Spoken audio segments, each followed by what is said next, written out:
বাংলাদেশের বর্তমান প্রেক্ষাপটে যে বিষয়গুলো গুরুত্বপূর্ণ, সবার মনে প্রশ্ন আছে এবং সেই বিষয়গুলো বিশেষভাবে আলোচিত হয়েছে। একটি হচ্ছে নির্বাচন, কবে নির্বাচন হতে যাচ্ছে, আমাদের ভাবনা কি।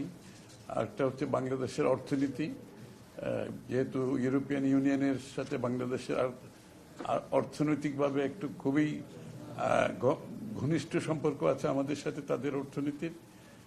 তারপরে হচ্ছে রিফর্মস, যে সংস্কারগুলোর ব্যাপারে যে আলাপ আলোচনা হচ্ছে, সেই রিফর্মসের ব্যাপারে আমাদের ভাবনা কি।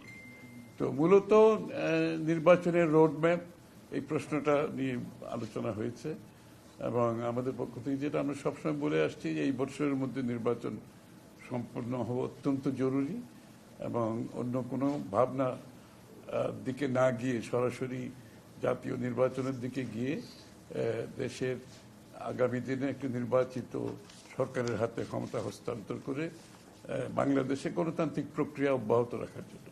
অগণতান্ত্রিক প্রক্রিয়ায় একটি দেশ বেশি দিন চলতে পারে না।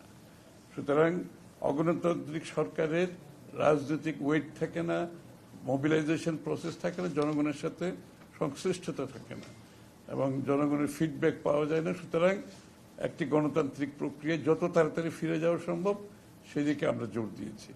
আর সংস্কারের ব্যাপারে যেটা কথা হয়েছে, সেটা হচ্ছে যেই বিষয়ে, যে কয়টি বিষয়ে আমরা ঐক্যমতে যেতে পারবো সেগুলো ইমিডিয়েটলি করা যেতে পারে, সেগুলোর জন্য সময় নেওয়ার কোনো কারণ নাই।